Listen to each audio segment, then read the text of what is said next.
Inilah yang diwariskan oleh ulama sufi. Karena kita tidak sanggup berzikir setiap nafas, naik turun, maka dibuatlah zikir pagi sore. Berdasarkan ayat wasabbihuhu bukratan wasila, dan bertasbihlah pagi dan sore. Lalu kemudian dilatihlah qalbu menyebut nama Allah, dimulai dari 100, naik 500, naik 1000, itu latihan. Angka-angka itu cuma latihan, bukan riya. Orang berzikir dengan angka bukan riya, itu cuma latihan. Puncaknya nanti tidak pakai angka lagi. Tapi kapan kita zikir tanpa pakai angka? Assalamualaikum warahmatullahi wabarakatuh. Alhamdulillahilladzi amarna bidzikrih. Asyhadu an la ilaha illallah wa asyhadu anna Muhammadan abduhu wa rasuluh. Allahumma salli ala sayyidiz zakirin Sayyidina Muhammad wa ala alihi wa ashabihi wa li baitihi wa zurriyyatihi ajma'in. Jemaah subuh yang diberkahi Allah, kita masuk ke bab az-zikr. Bab az-zikr ini lumayan panjang karena ini menjadi ruknut tariq, rukunnya tariqah wusul ilallah. Untuk merasakan hadir kepada Allah, inilah rukunnya. Rukun itu bahasa Arab artinya tiang. Nggak ada tiang ini nggak berdiri. Ya. Sebenarnya apa arti daripada zikir? Az-zikru ada beberapa makna. Namun di sini beliau memulai daripada faedah zikir. Az-zikru yusmirul maqamat kullaha minal yaqazah ila tauhid. Jadi zikir itu menghantarkan orang dari kesadaran batin, kita sadar nih, kita baca, ila tauhid, kepada tauhid, mengesahkan Allah subhanahu wa ta'ala. Wa yusmirul ma'arif wal ahwal, bisa membuahkan ma'rifat dan ahwal. Sebelum masuk ke bagian-bagian intinya, mari kita baca Al-Fatihah untuk baginda Nabi Muhammad sallallahu alaihi wasallam, karena beliaulah Sayyiduz Zakirin, pemimpin ahli zikir, dan kita kirimkan, kita bacakan untuk qalbu kita. Dan begitu juga pengarang kitab ini, Syekh Abdul Qadir Isa Asy-Syadzili Al-Qadiri. Al-Fatihah. أعوذ بالله من الشيطان الرجيم. بسم الله. إياك نعبد وإياك نستعين صراط الذين أنعمت عليهم غير المغضوب عليهم ولا الضالين.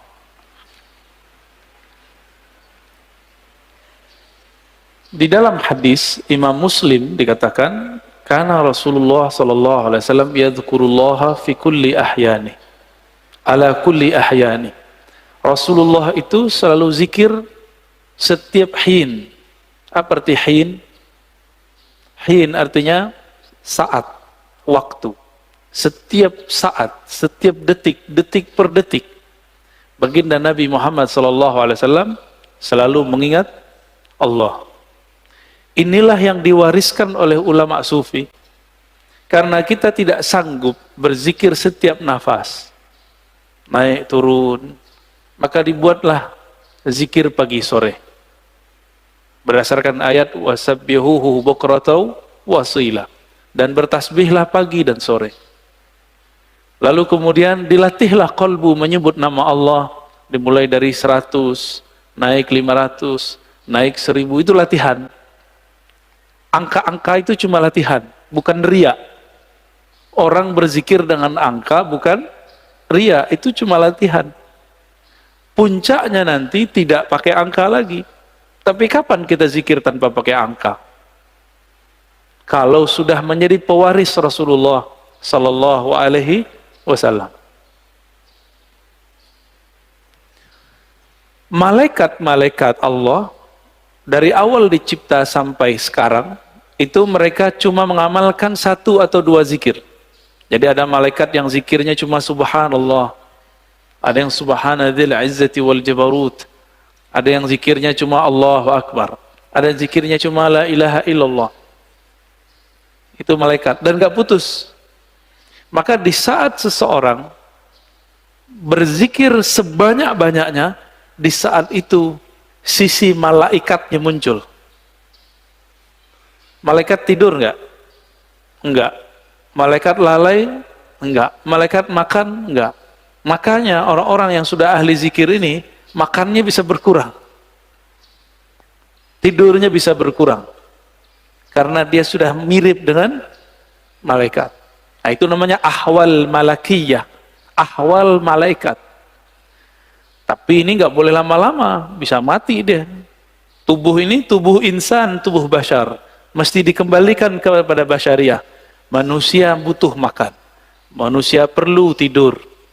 Maka Nabi SAW ketika melihat sahabat-sahabat beliau kedapatan ahwal ini, maka beliau mengatakan, ana atqakum, aku yang lebih bertakwa, tapi aku masih tidur, aku masih nikah, masih bekerja. Ya. Jadi kalau ada orang merasakan ahwal seperti ini, itu nggak boleh lama-lama. Dia harus punya guru, mursyid yang akan membimbing dia untuk masuk ke ranah berikutnya. Ya.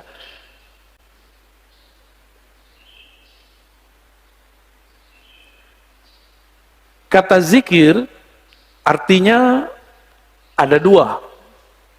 Pertama, zikir berarti benar-benar menyebut Allah. Ya. Kadang-kadang diartikan dengan makna yang lebih banyak. Ya. Jadi ada makna secara harfiah, ada makna secara majaziyah ataupun di luar itu. Bisa jadi diartikan zikir itu sholat Jumat, Al-Quran, majelis ilmu. Tapi itu penjelasan lain. Zahir dari zikrullah menyebut Allah. Ya. Dalilnya di sini disebutkan ada sekitar 15, ini baru sebagian. Lebih dari 200 ayat mengenai zikrullah. Ya. Kalau lebih dari 200, berarti penting nggak zikir? Lebih penting dari umroh. Ya. Tapi kenapa di musim normal, orang lebih sering ngajak umroh? Kenapa banyak ustadz umroh, tapi sedikit ustadz zikir? Bener? Kenapa banyak orang bermimpi bisa umroh, tapi sedikit orang bermimpi bisa zikir yang banyak? Karena kalau zikir doang, fulusnya tipis. Kata dia. Kalau umroh, fulusnya banyak. Siapa bilang ya? Itu nggak ngerti dia. Dia nggak faham ayat waladzikrullahi akbar. Sungguh menyebut nama Allah itu lebih besar dari semuanya. Orang kalau zikir, apa aja jadi besar. Ya. Cuma masalahnya nggak yakin kepada Allah Subhanahu wa Ta'ala. Dalam surah Al-Baqarah ayat 152, Allah mengatakan, fazkuruni azkurkum. Saya sudah pernah syarah di sini. Sebutlah aku, ingatlah aku akan ingat kamu. Duluan mana yang mengingat? Allah atau kita? Allah. Maka ciri-ciri, tanda-tanda Allah lagi sebut kita digerakkan oleh Allah menyebut namanya. Itulah hakikat ayat ini. Lalu surah Ali Imran 191, alladzina yazkurunallaha qiyaman wa qu'udan wa 'ala junubihim. Ulul albab itu disebut orang yang zikir berdiri, duduk ataupun berbaring. Dalam surah Al-Ahzab, ini ayat yang paling dahsyat ini. Ayat ini sering digunakan tidak pada tempatnya untuk membantah orang zikir dengan angka. Ya ayyuhallazina amanu zkurullaha zikran katsira. Wahai orang beriman, sebutlah Allah sebanyak-banyaknya. Ingatlah Allah sebanyak-banyaknya. Apakah ini dalil melarang menyebut dengan angka? Enggak. Zikir 1000 itu banyak bukan? Maka dia masuk ke zikran katsira. 10.000 termasuk banyak? 70.000 banyak? Berarti masuk ke situ. Yang penting niatnya angka itu bukan membatasi, tapi menerjemahkan makna zikran katsira. Baru zikir 100 pagi, 100 sore, udah nyalain orang zikir 1000. Ya. nggak ngaca dia kepada sahabat Nabi. Sahabat Nabi Abu Hurairah zikir 12.000 sebelum tidur. Ada yang bisa zikir 12.000 sebelum tidur? Keburu tidur ya.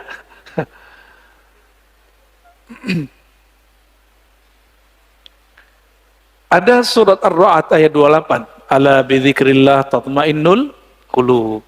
Ketahuilah hanya dengan menyebut Allah, kalbu bisa tenang. Jadi antum mau belajar apa aja, itu kalbu nggak akan tenang. Jadi orang kalau hijrah, tidak hijrah zikrullah, nggak akan mendapatkan kedamaian kalbu. Oleh karena itu, bagi saya, berdasarkan ayat-ayat ini kan banyak ayatnya tadi. Belajar zikir itu bukan sunnat, tapi wajib. Ya, belajar zikir itu sunnat, salah itu. Belajar zikir itu wajib. Kenapa disebut wajib? Allah mengatakan, aqimis salata lidzikri. Dirikan salat untuk mengingatku. Salat wajib enggak? Wajib. Supaya kita dari awal takbir sampai assalamualaikum connect kepada Allah SWT, maka yang dilatihkan apa? Gerakan yang bagus atau zikir yang mantap? Apa yang dilatihkan? Dirikanlah sholat untuk mengingatku. Berarti yang dilatihkan apa? Mengingat Allah yang dilatihkan. Jangan sibuk masalah ini wajah tu atau enggak pakai ini. Enggak khusyuk antum ntar, malah kusut nanti. Jangan sibuk masalah usoli bid'ah atau tidak bid'ah, enggak khusyuk nanti. Oh ini kan ilmiah. Ilmiah itu bagian akal. Kalau sholat pakai kolbu. Jadi kita nggak ada debat lagi kalau sholat. Antum mulai sholat debat. Wah imamnya jahar nih bismillahnya. Kata mazhab ini ngaji lagi sholat. Ya pengajian dia lagi sholat. Kuliah aja kali ya. Imamnya kunut. Debat lagi di hatinya. Kunut itu menurut imam ini bid'ah. Ngapain? Sholat itu bukan lagi berdebat. Sholat itu menikmati santapan-santapan zikrullah. Ya. Jangankan itu, Muawiyah ibn al-Hakam al-Aslami, ada orang bersin lagi sholat. Dia lagi sholat, dia baca yarhamukallah. Gimana Pak? Boleh nggak? Kita lagi sholat, ada orang bersin, terus kita bilang yarhamukallah. Gimana? Gimana sholatnya? Masalahnya sahabat ini kan nggak semua ngerti fikih. Nabi lagi ngajarin. Lagi sholat, sahabat bentak dia. Kayak anak kecil dulu. Maka Nabi ini ngajarin sahabat betul-betul satu persatu. Lagi sholat, bentak sahabat. Gimana tuh? Apa kata beliau? Selesai sholat, Nabi tidak mengata-ngataiku. Bi abi wa ummi, demi Allah, demi ayah ibuku. Beliaulah guru terbaik. Guru paling ideal, gak pernah ngata-ngatain orang. Terus Nabi bersabda, kata beliau, wahai Muawiyah, sholat itu la tasluh, tidaklah cocok kecuali zikrullah dan tasbih. Maksudnya kamu gak usah tanggapin kalau ada orang bersin. Itu cuma nanggepin orang bersin, apalagi nanggepin orang kunut. Buat dalil lagi dalam hatinya ya. Wah, di mazhab gua nih nggak ada nih. Nggak angkat tangan ah. Debat, lagi sholat debat. Berdebat dengan diri sendiri. Ini kan kasihan. Ini tanda sholatnya, belajar sholatnya bukan dengan zikrullah. Belajar sholatnya dengan apa? Dengan nafsu. Nafsu pengen berdebat. Ya. Kalau udah sholat, nggak ada debat. Nggak ada pengajian. Ya, ngaji nanti habis sholat atau sebelum sholat. Baik. Ini dalilnya banyak sekali ya. Berdasarkan ayat ini semua, Ibnu Abbas radhiyallahu taala anhuma mengatakan, yang dimaksud dengan ayat-ayat tadi, yazkurunallah fi adbaris salawat wa ghuduwan wa ashiyan wa kullama istayqaza min naumih wa kullama ghada aw raha min manzilih dzakarallaha katsira. Yang dimaksud ayat-ayat tadi, zikir pagi sore, orang yang tidak lalai karena bisnis, yaitu mereka yang zikir ba'da salat, zikir ghuduwan wa asyiyan, pagi dan sore, zikir saat bangun, zikir saat berangkat, zikir saat pulang. Jadi nggak ada waktunya kecuali zikrullah. Qala Mujahid, murid dari Ibnu Abbas mengatakan, seseorang nggak disebut ahli zikir hatta yazkurallaha qa'iman wa qa'idan wa muttaji'an, sampai dia ingat Allah baik dalam keadaan duduk, berdiri ataupun tidur. Gimana caranya zikir dalam tidur, Pak? Udah ada yang nyoba belum? Ini aneh nih minum. Gimana cara zikir kalau lagi minum? Bismillah, itu zikir sebelum minum. Bismillah. Itu zikir sebelum minum. Lagi minum, zikirnya apa?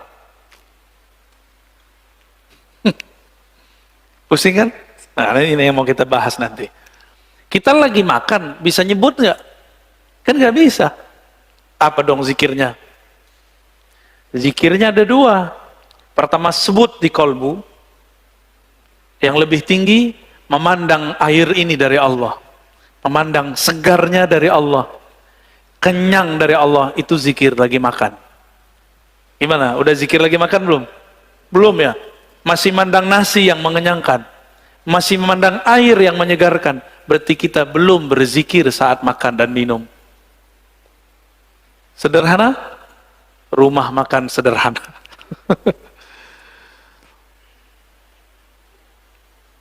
Imam Nawawi mengatakan ajma'al ulama ala jawazi zikri bil qalbi wal lisan lil muhdits wal junubi wal haidi wal nufasa. Ulama sepakat bahwa zikir itu dibolehkan dengan kolbu dan lisan, baik bagi yang berhadas, yang junub, yang haid ataupun nifas. Kenapa? Ini kan zikir, sebenarnya zikir itu golnya di kolbu. Kolbu tidak pernah haid. Kolbu tidak pernah junub.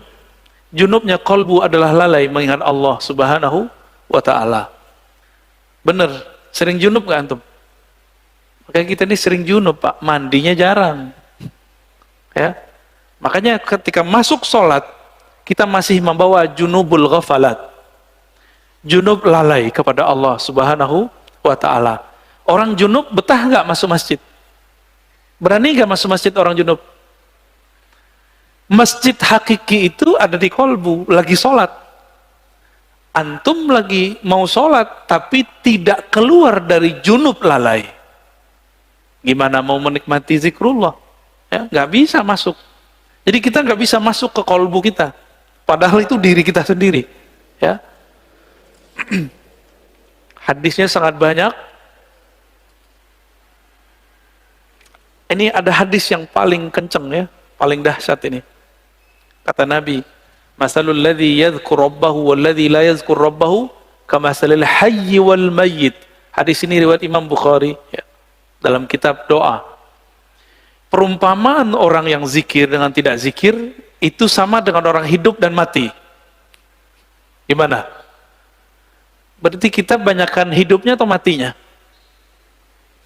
Jadi kalau hidung kita ini dibukakan rasa penciumannya oleh Allah Subhanahu wa ta'ala, indera penciuman batinnya oleh Allah, kita akan mencium orang yang tidak zikir itu bau bangkai. Cuma alhamdulillah Allah tutup itu. Coba kalau dibukakan, Pak, kita setiap ke jalan kemana itu bau bangkai di mana-mana itu. Maka kita bersyukur kepada Allah, Allah tidak bukakan kasyaf yang banyak. Karena kalau kebanyakan kasyaf, bisa pusing sendiri kita nanti. Maka ada beberapa wali, gak berani mereka ke masjid. Karena kalau ke masjid, dia lihat muka orang macam-macam. Ada yang ria, ada yang muka monyet, ada yang muka kambing, ada yang muka babi. Ya, maka Imam Ghazali buat fatwa khusus untuk orang ini. Ya, dibolehkan oleh Imam Ghazali bagi orang ini tidak sholat di masjid sementara sampai ahwal itu hilang.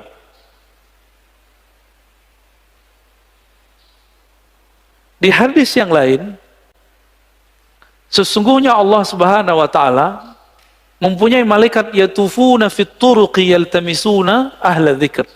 Allah mempunyai malaikat-malaikat yang yatufun, bertawaf, berkeliling, mencari majelis ilmu. Ketika mereka bertemu, mereka berteriak, mereka memanggil kawan-kawannya, halummu ila hajatikum, wahai sahabat-sahabatku, wahai para malaikat, berkumpullah. Jika yang dipanggil itu ada manusia yang sudah mendekati karakter malaikat, maka dia juga terpanggil ke majelis itu. Jadi yang datang bukan hanya malaikat, tapi juga manusia yang karakter malaikatnya sudah hidup. Ya, itu mana hadisnya. Itulah sebabnya kenapa majelis-majelis zikir itu rame dulu. Masih ingat dulu Ustadz Arifin? Ya, rame nggak dulu? Cuma ya sayang, Ustadz Arifin tidak berthariqah. Akhirnya tidak ada kaderisasi murid menjadi mursyid. Karena beliau bukan mursyid. Tapi kita berterima kasih, berkah beliau Indonesia dizikirkan dengan zikirnya yang khas, dengan suara serak-serak basahnya yang lumayan. Ya. Tapi beliau meninggal ya sudah. Untungnya di negeri ini banyak mursyid-mursyid tarekah. Ya, kita beruntung banyak mursyid-mursyid yang mereka memegang ajaran-ajaran zikrullah. Meskipun dituduh ahli bid'ah, dituduh sesat, dituduh gila, mereka nggak mau hiraukan. Mereka tetap jalan. Ya. Itu malaikat ganti sif, fayahuffunahum bi ajnihatihim ila sama'i dunya. Ketika mereka berkumpul, itu malaikat meliputi orang-orang yang duduk di majelis zikir dengan sayapnya. Ada yang lihat gak? Antum kalau kasyaf bisa lihat. Untung tidak kasyaf. Karena kalau kasyaf pasti ketakutan. Ya. Itu sampai ke langit pertama. Nyundul langit. Makanya malaikat dari timur, dari barat lihat, wah kayaknya ada majelis zikir nih. Mereka akan berkumpul. Kalau ada manusia, kolbu yang sudah berzikir, dia akan ikut meramaikan majelis tersebut. Semoga kolbu kita termasuk kolbu yang sudah berzikir. Amin ya rabbal alamin. Semoga yang hadir ini dipandang Allah, kolbunya kolbu berzikir. Amin ya rabb. Lalu mereka ditanya oleh Allah, wa huwa a'lamu bihim, pada Allah lebih tahu keadaan mereka. Ma yaqulu 'abdi, apa yang dibaca oleh hambaku wahai malaikat? Lalu mereka mengatakan, mereka bertasbih kepadamu ya Allah, bertahmid ya Allah, bertakbir ya Allah, bertahlil. Apa kata Allah? Hal ra'auni, apakah mereka melihatku? Lalu para malaikat menjawab, tidak ya Rabb. Seandainya mereka melihat aku, bagaimana? Oh, kalau kita udah melihat Allah, antum tuh nggak mau kerja lagi, mungkin nggak mau nikah lagi. Ya udah asik dengan zikrullah. Ini hadisnya panjang ya, maka disebut dengan humul julasa la yashqa bihim jalisuhum.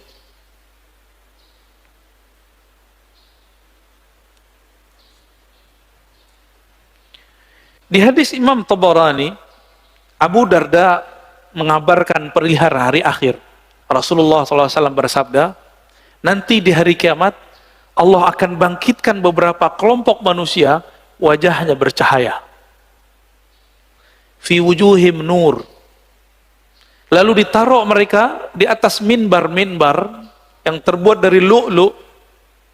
Yaghbituhumun nas, laisu bi anbiya wala syuhada. Mereka bukanlah nabi, mereka bukanlah syuhada. Faja A'rabiyun ala rakbatayhi faqala ya Rasulullah hilhum lana na'rifhum. Lalu datang Arab Badui berani najah, wahai Rasulullah, siapakah mereka? Ceritakan kepada kami. Dijawab oleh Nabi, mereka itu dua karakternya. Satu, al-mutahabbuna fillah, mereka saling mencintai dalam rahmat Allah. Dan yang kedua, yajtami'una ala dzikrillah, mereka banyak di biladin syatta, di banyak negeri, kemanapun mereka berzikir kepada Allah Subhanahu wa ta'ala. Ini orang-orang begini nih, nanti Nabi aja bingung, wah kok ada makhluk begini ya, bercahaya. Ini hadisnya sangat banyak. Kita pendek aja ya.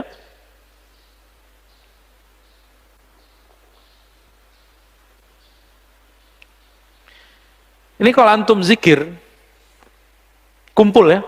Jadi dalil zikir berjamaah itu banyak. Nggak usah dihiraukan orang yang bilang itu bid'ah. Dia nggak ngerti hadis. Katanya ikut sunnah tapi nggak baca sunnah. Karena memang sunnah yang diikuti cuma beberapa doang. Cuma hadis kullu bid'atin dolalah. Ya, penjelasannya dia nggak belajar. Hadis Imam Ahmad, hadisnya sahih. Ma min qaumin ijtama'u yadhkuruna Allah azza wa jalla la yuriduna bidzalika illa wajha. Nah, ini coba lihat lafaznya. Ma min qaumin ijtama'u. Tidaklah sekelompok kaum berkumpul berjamaah. Berarti ini zikir jamaah bukan? Ya. Yazkurun Allah, mereka pakai lafaz jama'. Mereka mengingat Allah Subhanahu wa taala, tidak menginginkan kecuali ridha-Nya. Illa nadahum munadin minas sama. Kecuali ada yang berseru dari langit. Kumu maghfuran lakum. Ketika selesai berzikir, apa kata mereka? Ya sudah, kalian berdirilah, selesaikanlah, Allah mengampuni kalian. Qad buddilat sayyi'atukum hasanat. Sekarang semua keburukan kalian diganti dengan kebaikan-kebaikan. Cuma kan nggak dengar Pak ya. Jadi antum di sini ngorok itu dapat pahala Pak. Itu dapat zikrullah itu ya. Apalagi bangun. Tapi jangan tidur Pak ya.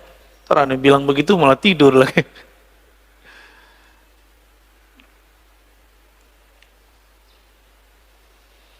Sayyidina Ibnu Abbas menyebutkan keutamaan zikir. Jadi di sini ada kaul-kaul ulama mengenai keutamaan zikir.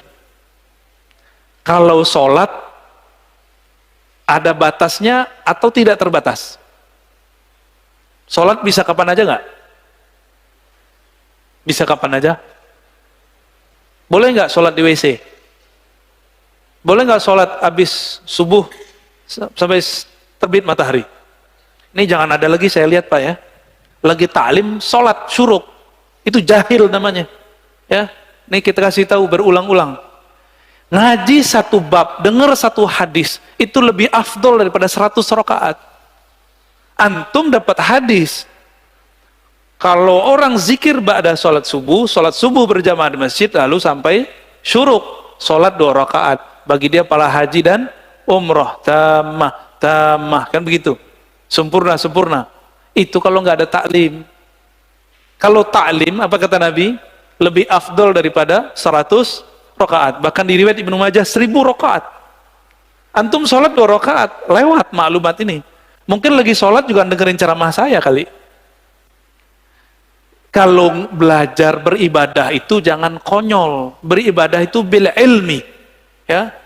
Jangan beribadah itu bil jahli. Kalau nanti ada lagi ya sudah ya, kita nggak maksain. Kita nggak maksain juga Pak. Tapi kalau ada silakan. Tapi saya lihat ada aja di masjid, banyak masjid udah kita kasih tahu masih aja. Ya. Antum dengerin satu hadis itu lebih afdol daripada 100 rakaat. Padahal sholatnya cuma 2 rakaat. Ninggalin faedah 100 rakaat. Pilih mana? Kalau hitung-hitung duit, mana yang lebih untung? Yang ngaji. Sholat juga belum tentu khusyuk, ya. Kusut udah pasti.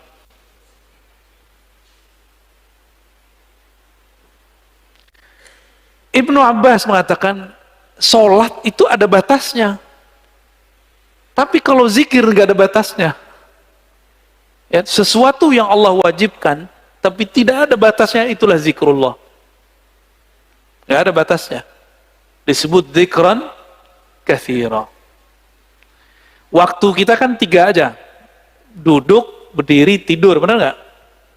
Kalau lagi hidup nih, kalau udah meninggal ya berbaring nih, ya di liang lahat. Jadi waktu kita 3 aja. Nah, surat An-Nisa 103, surat Ali Imran ayat 191, itu kan menyebutkan mereka, kalau di An-Nisa perintah ya, fazkurullah. Kalau Ali Imran yazkurunallaha qiyaman, kan sama aja. Ingatlah Allah lagi berdiri, duduk dan tidur, berbaring. Waktu kita 3 aja Pak. Jadi ayat ini oleh orang yang tidak paham dikira cuma itu mah zikir cuma sebentar doang. cuma 3 waktu. Padahal 3 waktu itu semua waktu kita. Semua waktu kita adalah berdiri, duduk, berbaring. Bapak naik mobil, duduk gak? Naik motor, duduk gak?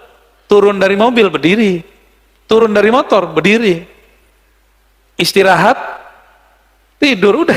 Waktu kita cuma 3 aja. Antum baru paham ya? Lucu juga ya, padahal ayat udah dibaca dari kecil. Bahwa waktu al-awqat salasah. Qiyaman, wa qu'udan, wa ittija'an. Lucu juga ya, udah baca bertahun-tahun baru paham sekarang. Bahwa ternyata kita ini gak lepas dari 3 waktu itu. Saya lagi ngapain, Pak? Bapak lagi ngapain? Duduk, berarti harusnya zikir ya. Zikirnya kita pagi ini zikir ngaji, dan zikir ngaji lebih afdal daripada sholat sunat 100 rakaat.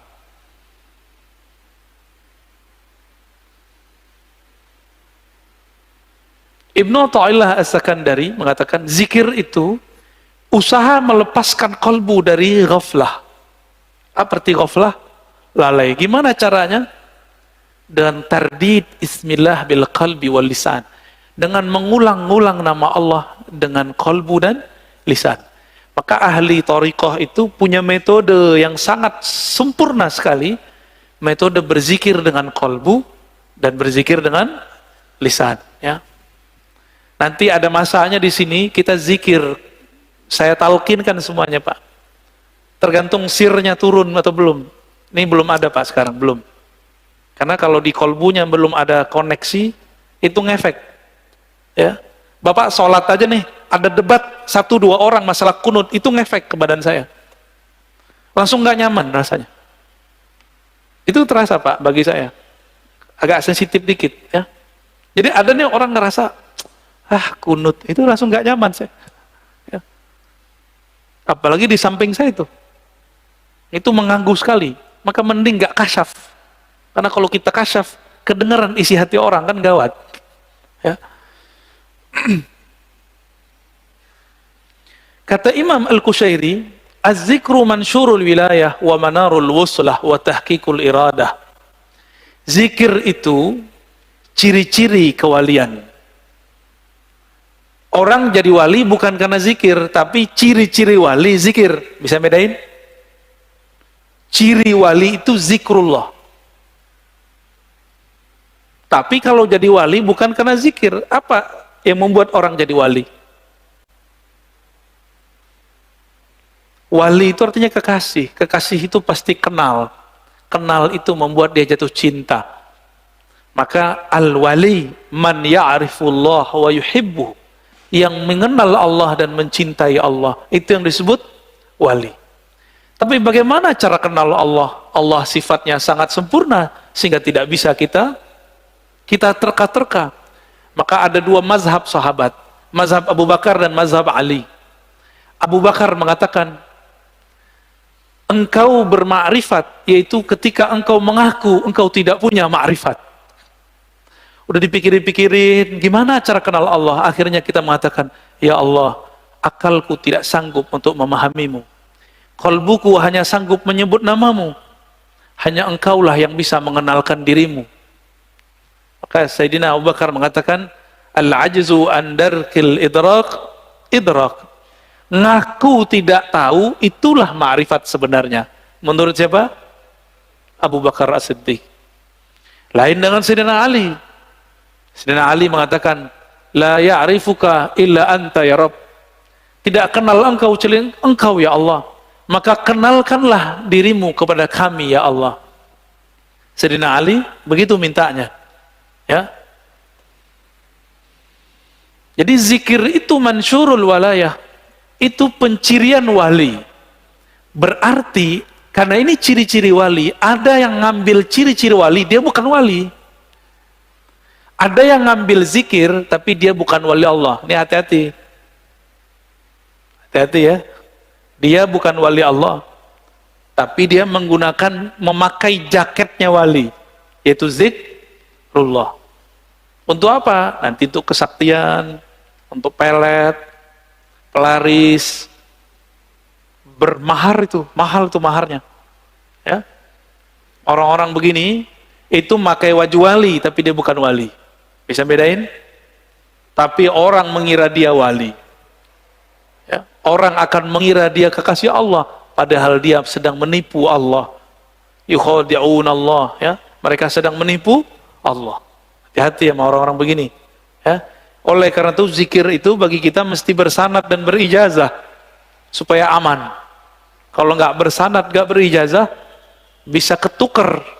Kita kira dia wali, padahal dia bukan wali.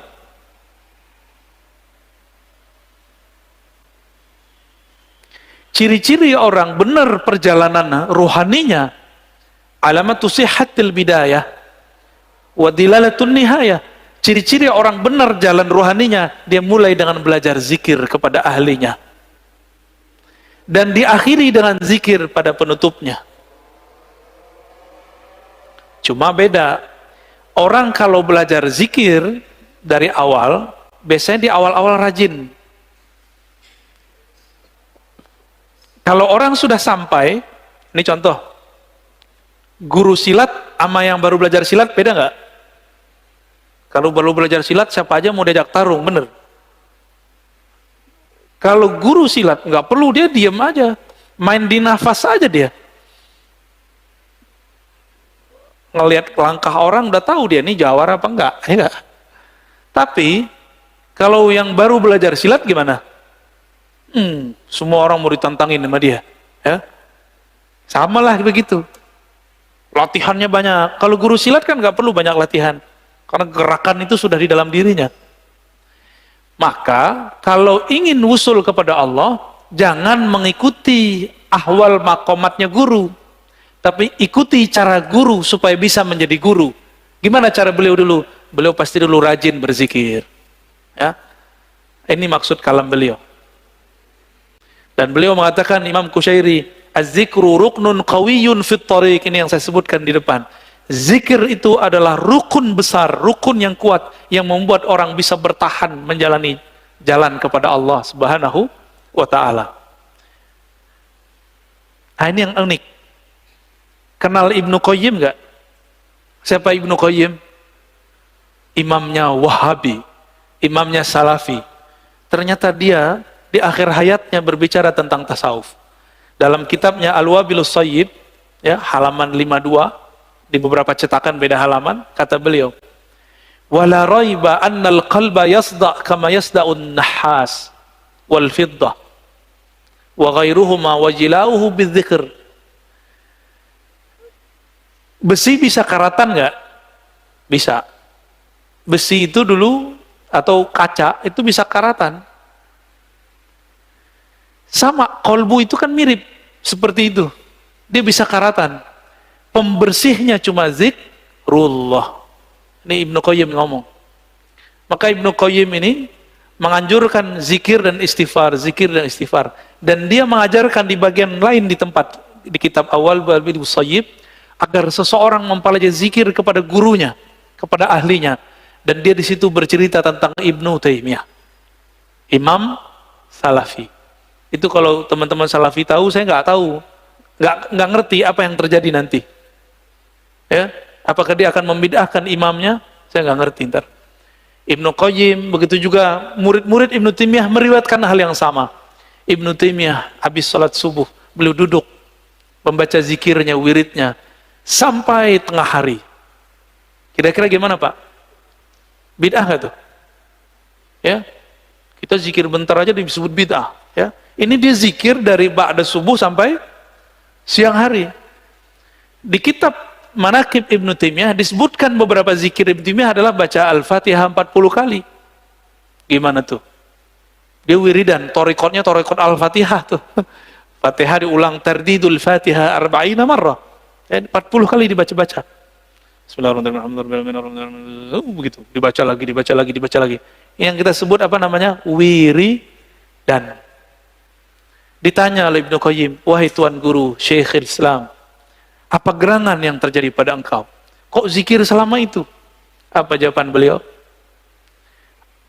Zikir itu adalah ghazai, kuti wa ghazai, adalah makanan ruhku. Itu kata-kata siapa? Ibnu Taimiyah. Jika aku kurang memberikan makannya, maka jiwaku menjadi lemah. Begitu Ibnu Taimiyah di akhir hayatnya. Coba antum zikir bentar aja tasbih 500 kali putar, langsung diejekin sama mereka ya. Ini terjadi pada Abu Yazid Al-Bustami. Abu Yazid itu hidup jauh sebelum Ibnu Taimiyah. Jadi orang begini itu sudah ada dari dulu. Jadi imam kebetulan. Kebetulan jadi imam. Abu Yazid duduk di pojok situ zikir. Orang udah mau pulang dia masih zikir di situ. Apa kata Pak Imam? Bayazid, Bayazid, ente masih zikir aja, makan apa ente pagi ini? Langsung dia lihat imamnya. Imam saya kok gak percaya Allah Maha memberi rizki. Maka beliau langsung berdiri dan mengatakan, U'idu salati, aku harus mengulang salatku. Kenapa? Salat subuhku tadi dipimpin oleh orang yang tidak meyakini Allah Subhanahu wa taala memberi rezeki. Gawat Pak ya kalau bab hakikat. Kayaknya kalau begitu banyak salat yang diulang nih. Makanya mazhab hakikat itu nggak boleh dikembangkan, cukup dipakai sendiri-sendiri. Berat ya?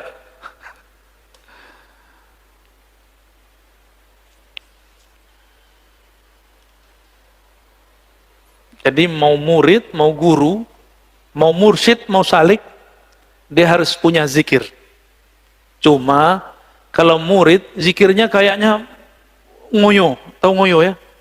Kayaknya berusaha gitu ya. Dan harus begitu. Ngos-ngosan seperti kita baru latihan lari, kita ngos-ngosan. Tapi kalau orang sudah biasa lari gimana? Biasa aja, dia santai aja. Makanya mursyid itu zikirnya santai karena sudah di nafasnya. Kalau kita zikirnya baru di lidah. Makanya agak belepotan, ya. Zikirnya masuk ngitung. Ya. Kalau mereka zikirnya bukan lagi menghitung, tapi mereka dihitung oleh Allah Subhanahu wa taala. Kalau tadi waktu 3. Berdiri, duduk. Kalau sudah masuk ke makom zakirin, waktu itu disebut hin. Apa arti hin? Saat, detik per detik. Maka bagi ahli zikir, satu nafas naik, satu nafas turun, itulah disebut hin. Itu yang disebut sa'ah, waktu. Allah menyebut dirinya sang waktu, ad-dahr. Maka jika kita ingat Allah dalam nafas, kita sedang terhubung kepada sang waktu. Itulah zikir paling cepat menuju Allah Subhanahu wa taala. Zikir dengan nafas. Ya. Udah jam 6, Tat. Udah dulu deh. Pekan depan, bukan pekan depan. Bulan depan insyaallah kalau umur panjang. Kita lanjut zikir sir, zikir jahar. Ya. Zikir ngitung enggak ngitung. Zikir pakai tasbih enggak pakai tasbih. Bid'ah atau tidak bid'ah, nanti kita bahas ya, insyaallah bulan depan, insyaallah. Amin ya rabbal alamin. Terima kasih Uya atas materinya. Lanjut ke sesi tanya jawab. Bagi para jamaah yang hadir di masjid dulu yang ingin bertanya.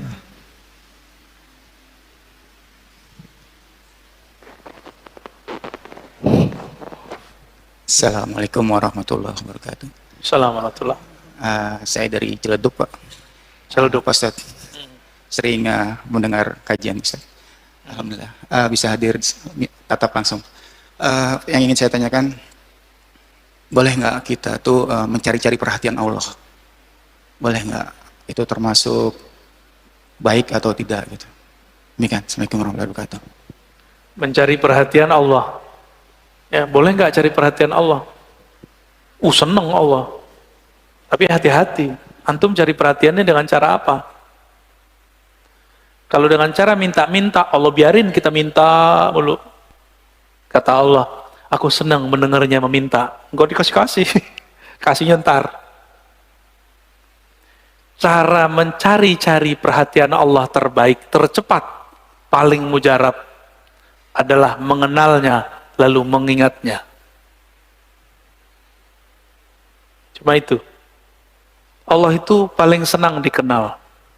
Jadi paling senang narsis. Allah itu maha narsis.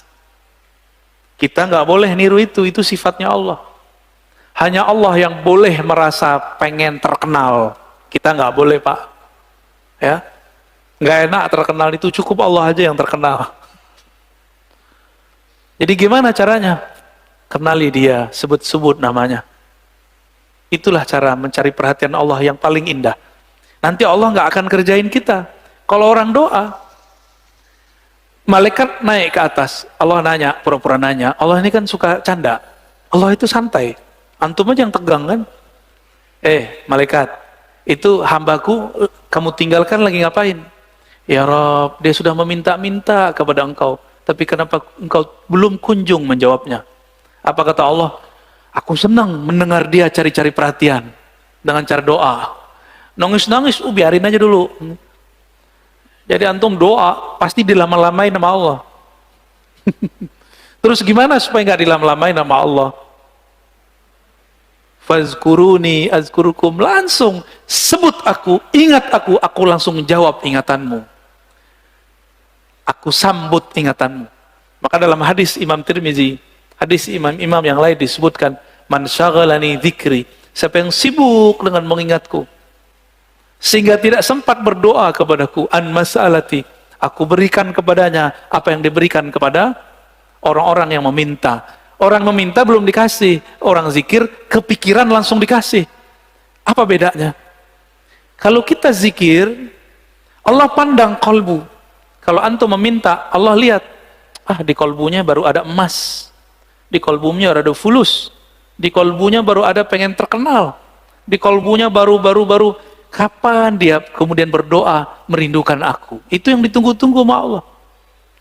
Tapi kalau orang zikir, subhanallah, tanpa niat apa-apa kecuali ingin mengingat Allah, terbersit selain Allah, Allah tidak ridha, Allah cemburu, maka Allah cepat-cepat kirim itu supaya orang ini tidak berhenti berzikir. Ini tipsnya para aulia, ya. Kenapa wali-wali itu kalau yang pengen kaya, kaya. Ada wali nggak pengen kaya, maka nggak dikasih Allah kaya. Ada wali nggak mau terkenal, udah meninggal, nisannya digedein orang, dibuat gede-gede kubah. Tiba-tiba terjadi hujan, kubahnya yang baru dibuat kena angin, diterpa badai, langsung runtuh. Mimpilah orang yang bangun, saya pengen dibenam di bumi tidak terkenal, kamu malah ingin mengenalkanku. Ada juga wali begitu, Pak, udah meninggal masih bisa negur orang, ya, karena wali gak pernah mati. Wali itu di sisi Allah Subhanahu wa ta'ala. Itu cara-cara perhatian yang benar, ya. Jangan cari perhatian pakai maksiat, ntar mati lagi maksiat. Karena ada yang mencari perhatian Allah lihat maksiat, mati lagi maksiat gimana? Gitu ya, wallahu a'lam bishawab.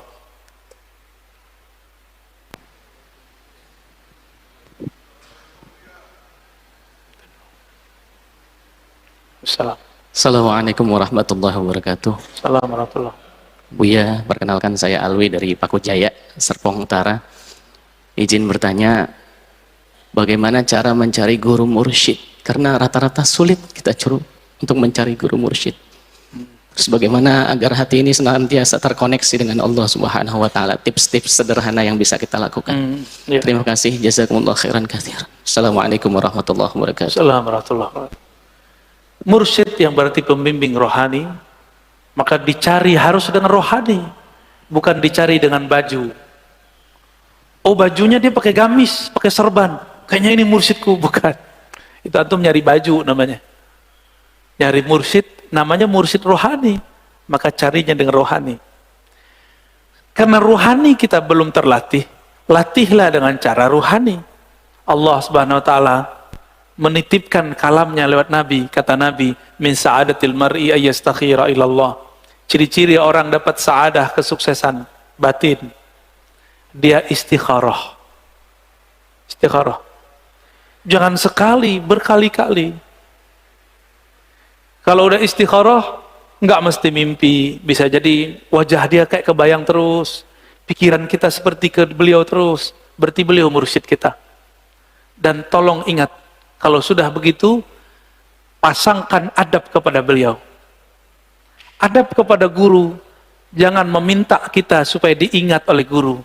Tapi mau berdoalah supaya guru itu terpatri wajahnya di hati kita.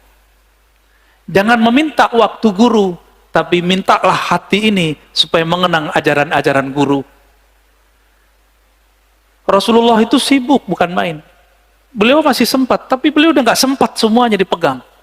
Apalagi sekarang umat sudah banyak. Kita tidak sehebat Rasul Shallallahu Alaihi Wasallam. Nabi itu terlihat di langit, terlihat di bumi. Bisa mecah. Bisa terlihat di banyak tempat. Kita belum tentu bisa.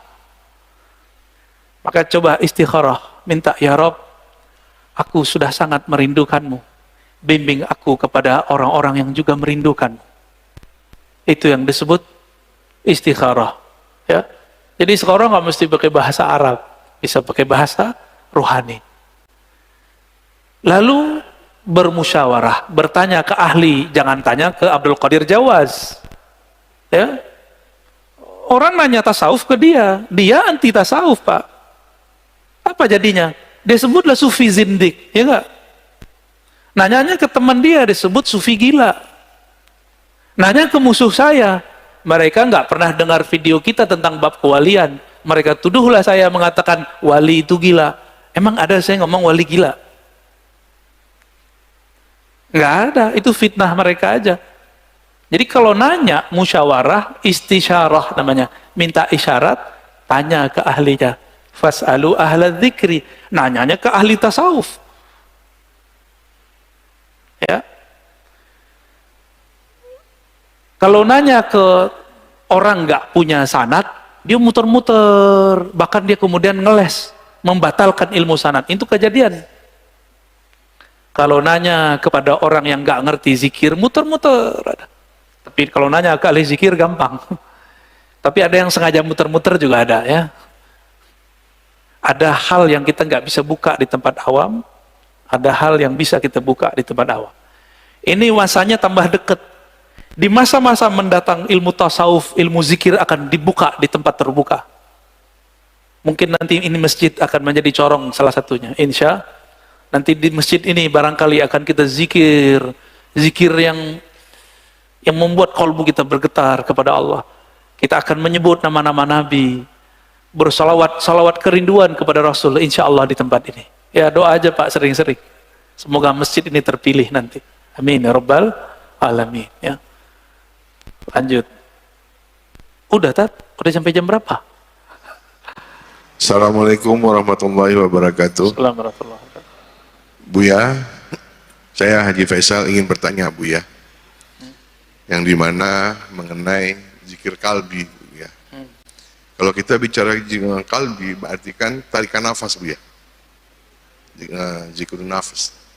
Di dalam kita bernafas itu ada dua kegiatan yang kita lakukan tanpa kita sadari, menarik nafas dan mengeluarkan nafas. Iya. Pada saat kita berzikir kalbi, otomatis hanya dua kata yang bisa kita keluarkan pada saat menarik dan mengeluarkan. Kita kembali kepada surat Al-Ikhlas. Di situ Allah katakan, Kul hu Allah. Nah, dengan kita kembali kepada zikir tadi, berarti hanya hu dan Allah. Pada saat Rasulullah ditanya para sahabat, ya Rasulullah, sebaik-baiknya zikir apa ya Rasulullah? Rasul mengatakan, La ilaha illallah, astagfirullah. Nah, Afdalu dzikri la ilaha illallah. Ya. Nah, jadi dengan tadi kita kembali kepada awal pembicaraan tentang praktik zikir, zikir nafas, hu Allah itu bisa tidak kita lakukan Pak Kiai? Demikian Baik. pertanyaan saya. Assalamualaikum warahmatullahi wabarakatuh. Assalamualaikum. Afdalu dzikri la ilaha illallah. Zikir yang paling tinggi, paling lezat, itu la ilaha illallah. Itu bisa pakai napas juga Pak. La ilaha naik, illallah turun. Bisa. Ada caranya. Kul huwallahu ahad. Huwallah. Bisa. Bisa. Allahu samad. Allahus samad. Bisa semua. Itu tergantung gurunya nanti. Jadi nggak mesti 2 kata. Tapi nanti ini harus berubah jadi makna. Bukan lagi sekedar ucapan. Karena kalau diucapkan dengan kolbu, kadang kolbu ini masih sibuk dengan yang lain. Jadi, bisakah dengan zikir huwallah? Bisa. Huwallah itu kan banyak di Quran. Huwallahu lazi la ilaha illa hu. Bahkan hu itu sendiri salah satu nama Allah. Makanya dimulai ayat huwallah. Dialah Allah. Berarti huwa itu nama. La ilaha illahu. Benar. Di Quran lebih banyak la ilaha illahu daripada la ilaha illallah. Berarti hu itu nama. Dulu guru saya Maulana Syekh Muhammad Nuruddin Al-Khalidi itu mengajarkan kami zikir. Apa kata beliau? Zikir tertinggi la ilaha illallah. Namun habis lafaz la ilaha illallah, tersisalah Allah. Habis lafaz Allah, tersisalah hu. Hu itu bunyi nafas. Itu hu, dia. Bagi ahli zikir diterjemahinnya gitu, Pak. Cuma kalau bagi antum mungkin enggak, ini mah bunyi angin keluar, Tat. Ya itulah bedanya. Orang ahli zikir dengar apa aja ingatnya Allah. Kayak orang kasmaran. Ngelihat yang pakai jilbab dari samping semuanya dia. Dari belakang dia, dari depan bukan. Yang penting pakai jilbab aja dari samping. Kalau dulu zaman-zaman bapak kan nggak pakai jilbab, rambut panjang. Yang penting rambut panjang, mau dari kiri kanan dia. Berdesir mulu jantungnya. Pasti dilihat dari depan, hidungnya beda. Itu dia. Dia itu ada makna di dalam diri kita. Itulah yang mahal daripada zikir hu. Bukan lafaz hu-nya, tapi makna yang muncul dari hu. Hu artinya Allah yang tidak bisa dicapai oleh pikiran. Allah yang maha sempurna. Allah yang maha. Gak sanggup kita, Pak. Ya. Ini orang sekarang lumayan kuat ini. Dulu kalau di zaman Hasan Al-Basri disebut nama Allah pingsan. Waktu saya masih kecil, Pak, guru saya baca la ilaha illallah, itu separuh pingsan semua. Pingsan serius. Waktu saya masih kecil, saya aja yang melongo. Kenapa mereka pingsan ya? Apa gue gak punya zikrullah? Ya. Saya pakai ini, mereka pakai qalbu. Beliau baca afdalu dzikri la ilaha illallah. Semuanya nangis. Saya aja yang bengong lirik kiri kanan. Bahkan di suatu masa saya terkena satu pemikiran suka membid'ahkan. Orang udah nangis, kita masih mikir, ini zikir bid'ah kok pada nangis sih? Bayangkan, ini orang udah terbang zikrullah, udah nangis, dia masih mikir, ini bid'ah nih, nggak jalan-jalan. Itulah yang disebut ilmu kadang jadi hijab. Ilmu itu kadang ada yang jadi pesawat, cepet nyampainya. Kadang-kadang ilmu jadi penghalang. Ilmu yang mana? Ilmu yang suka debat. Ilmu jidal, bukan ilmu amal. Jadi kalau belajar jangan ilmu jidal. Nanyanya sama orang tua tadi kan, apa itu tasawuf? Apa kata dia? Zindik. Itu masuk ke memori murid dia semua. Maka muridnya kalau bayangkan sufi, yang kebayang sama dia zindik. Dan saya udah ngomong berkali-kali. Sekarang mereka menulis dan menyebarkan lewat buku ataupun sosial media bahwa tasawuf itu agama di luar Islam. Jadi mereka ingin memurtadkan para sufi. Terus kita diam. Kita nggak boleh diam. Kita harus kemudian hidupkan lagi kajian itu. Mereka sedikit tapi berisik. Orang minoritas tapi kok berisik. Ya. Dan kita nggak boleh diam, Pak. Sekali kita diam, kita kena. Ini fardu kifayah. Jika kita tidak hidupkan ini, maka kena dosa-dosa besar. Ya. Gimana, Tat? Cukup? Satu online lah, yang online. Hah? Yang dari sono? Ada nggak? Ada. Buya mau bertanya, bolehkah kita sholat sunat ketika selesai sholat berjamaah, ketika sementara itu jamaah yang lainnya berzikir dan berdoa untuk kita bersama. Itu ya. Yang penting antum sholat sunatnya setelah assalamualaikum. Beresin dulu assalamualaikumnya. Mau lari ke, mau guling-guling, mau loncat-loncat boleh. Tapi kalau belum selesai assalamualaikumnya, jangan dulu. Orang lagi doa, siapa tahu kita ada hajat, boleh nggak kita pergi duluan? Boleh. Maka imam jamaah masjid nggak boleh suuzon sama orang yang buru-buru habis sholat nggak ikut doa. Kenapa? Barangkali dia ada hajat. Ustadz, masalahnya dia tiap hari begitu. Mungkin dia buang hajat mulu tiap habis sholat. Susah amat sih mau husnuzon sama orang, ya? Atau jangan-jangan dia bisa kesurupan kalau antum doa mulu. Jadi kan kalau dalam teori mereka dibacain ayat kesurupan kan? Bener gak? Jadi kalau antum baca doa sama zikrullah mereka kepanasan. Pergi deh. Pedas itu ya. Jadi boleh kita sholat sunat, imam lagi doa, kita sholat sunat, imam sedang mendoakan kita, ya. Tapi jangan berpikir saya lebih mulia dari imam. Jangan berpikir bahwa amalan imam itu bid'ah, kita yang sunnah. Jangan, ya. Salah satu doa yang mustajab adalah doa setelah sholat. Sendiri atau jamaah, nggak disebutkan di hadisnya. Jadi itu bebas. Semoga kajian pengantar tentang zikir ini membuat kita bisa mengenal Allah Subhanahu wa taala. Amalkan zikir ya Hayyu ya Qayyum setiap hari ya. Ya Hayyu ya Qayyum. Kalau bisa sehari 200 dibagi 5 waktu. 40. Ya Hayyu ya Qayyum. Wahai yang maha hidup, hidupku bersumber dari hidupmu. Wahai yang maha Qayyum, aku ini ada karena engkau yang mengadakan. Allah yang urus semua kita ini. Kalau itu sudah bergetar di kolbu, zikirnya sudah terasa ringan, bahkan kita ingin nambah dari angka 200 menjadi 500 jadi 1000, itu orang udah siap ditalkin. Nanti saya talkin di sini secara terbuka. Ya. Mau ngamalkan? Oke.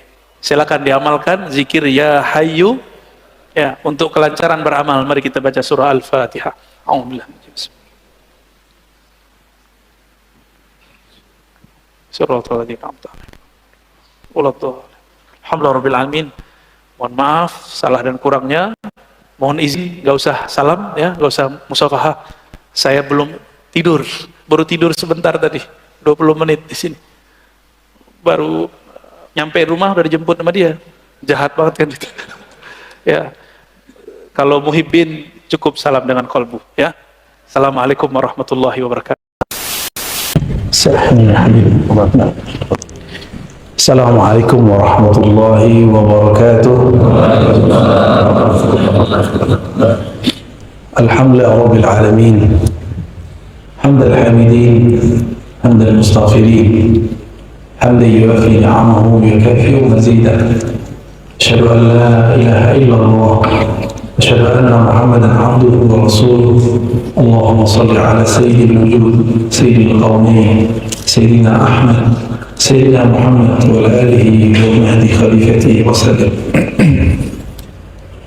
Yang sama-sama kita cintai Habibna Hadi bin Abdurrahman Al-Haddad. Kami salah satu penggemar Ratibul Haddad ya. Ratib jin beliau ya. Habibna Abdullah Al-Haddad. Entah keikhlasan apa yang kau punya sehingga Ratibmu wahai Al-Habib Abdullah kita baca sampai hari ini ya. Karena Imam Malik mengatakan wa ma lillahi baqiyan, sesuatu yang disusun, yang dibuat karena Allah pasti kekal.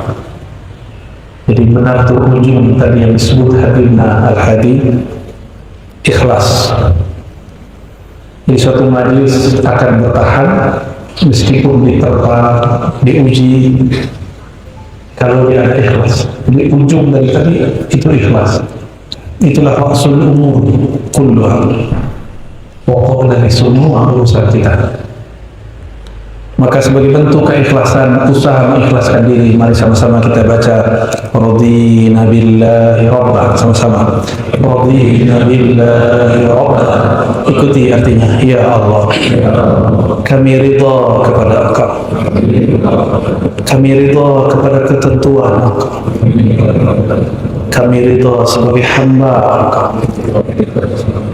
Kami ridha apapun yang terjadi saat ini,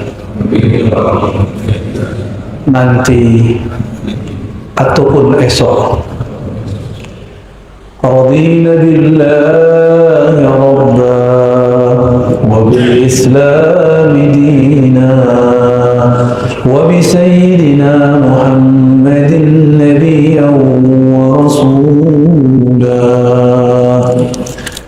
Sama-sama. Radina billahi rabba wa bil islam dina wa bi sayyidina Muhammadin nabiyyan wa rasula. Tidak disebut ridha jika dia percaya kepada Allah tapi tidak terima takdirnya sekarang. Apa takdir kita hari ini? Kita masih hidup, statusnya masih pandemi. Ridho nggak? Dompetnya pandemi nggak? Kena pandemi dompetnya. Sepertinya manusia setiap tahun ngomong hidup susah. Dulu waktu saya kecil, orang tua bilang hidup susah nak. Sekarang udah enak masih ngomong hidup susah. Pas pandemi datang lebih susah lagi. Dulu orang yang bekerja setiap hari di kantor-kantor mengatakan, seandainya kami punya waktu di rumah, kami akan sholat berjamaah. Di musim pandemi ada namanya WFH, bekerja dari rumah. Tapi ternyata dia juga tidak sholat berjamaah, yang ada gym berjamaah. Jadi kita ini seperti yang diceritakan dalam surat As-Sajdah. Setelah masuk kubur, maka orang yang disiksa di dalam kubur mengatakan farji'na na'amal salihah. Ya Rabb, manggil Allah juga. Farji'na, tolong kembalikan kami barang sebentar saja, kami akan beramal soleh. Kami akan ngaji dengan Habib kami. Kami akan datang ke majelis ratib. Tapi nanti kalau dikembalikan, kami sibuk ya Allah. Sok sibuk. Sibuknya dibuang. Kenapa pandemi? Aku lagi untuk pandemi ya Allah. Manusia semua punya alasan. Jamaah subuh yang diberkahi Allah, untuk mencapai ikhlas mesti pintunya ridho. Tidak ridho, tidak ada namanya ikhlas. Ridho itu puncak dari cinta, awal dari keikhlasan. Maka orang kalau sudah cinta, dia rela apa saja yang diperbuat oleh kekasihnya. Jadi kalau kita mengatakan radina billahi rabban, aku ridha kepada Allah sebagai Rabbku, maka apapun yang Allah lakukan kepadanya, dia pasti ridha. Udah ridha belum dengan masa ini? Pandemi ada ridha nggak? Jangan salahkan siapa-siapa. Jangan salahkan, oh ini konspirasi. Betul, mau ini konspirasi. Apalagi konspirasi, katanya orang Bugis nggak bisa baca Z ya, Ustadz Arnosi kan. Saya jadi pembalap tak apa-apa lah, pembalap akhirat insyaallah. Kalau betul ridho kepada Allah, terima apapun yang ada, terima apapun yang terjadi. Orang tidak ridho, kalau dia terjadi sesuatu, dia marah. Ini ciri-ciri tidak ridho. Tadi saya baca di situ ada tulisan, la taqtu falakal jannah. Jangan kamu marah, kamu dapat surga.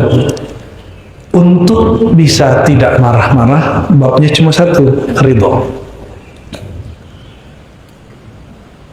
Orang ridho karena sudah cinta. Misalnya gini, lagi di jalan, mobil kita kegores, kita buka kaca, ternyata kekasih atau mantan. Marah kak? Baik sudah. Dulu waktu saya nyetir, saya masih suka marah-marah.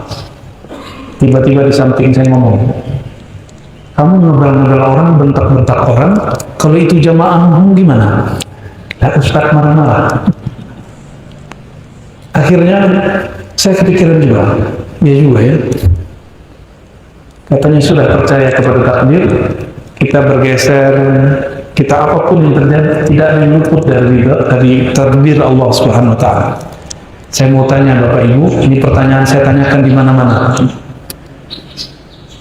Apakah ada di dunia ini, di alam semesta ini, sesuatu yang terjadi lepas dari pengaturan Allah? Yakin? Yakin? Beneran? Kalau sudah begitu, ridho nggak kepada Allah? Jadi ridho kepada Allah itu bukan berarti kita kemudian nggak kerja, bukan. Malas-malasan, bukan. Ridho itu kita bahagia dengan apapun yang terjadi. Ketika Sayyidina Adam didebat oleh Sayyidina Musa, apa kata Sayyidina Musa?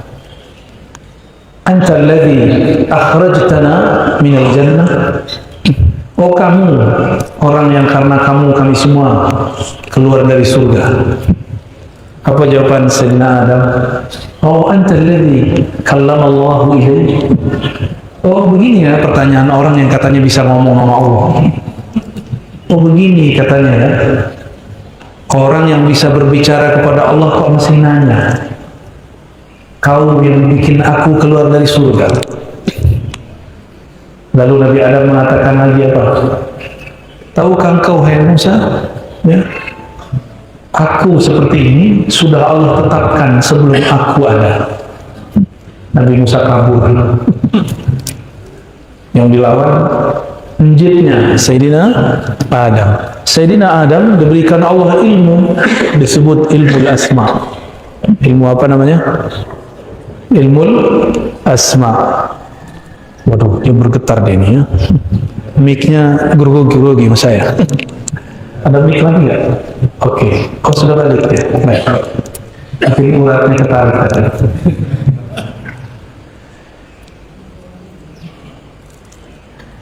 Nabi Adam alaihissalam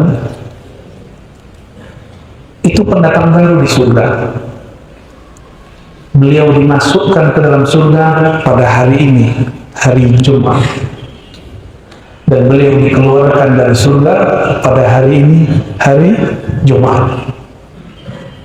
Dan nanti kiamatnya Bani Adam itu terjadi pada hari ini, hari Jumat. Tapi tidak usah khawatir. Kalau Habib kita masih mimpin Ratibul Haddad, aman insyaAllah. Kenapa? Karena Nabi bersabda, la taqumus sa'ah, tidak terjadi kiamat hatta yuqalu fil ardi Allah Allah.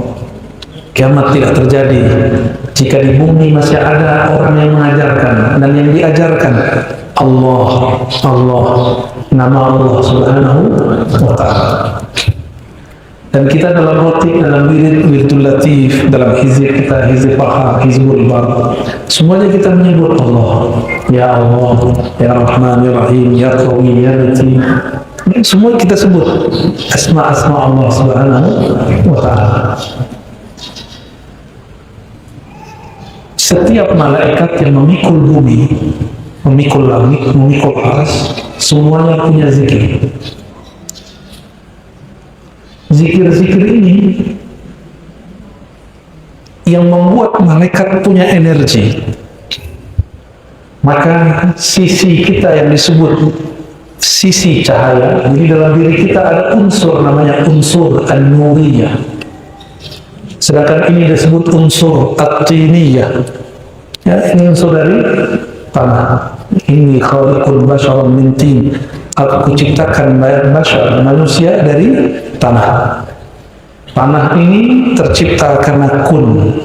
Allah mengatakan kun, maka terjadi.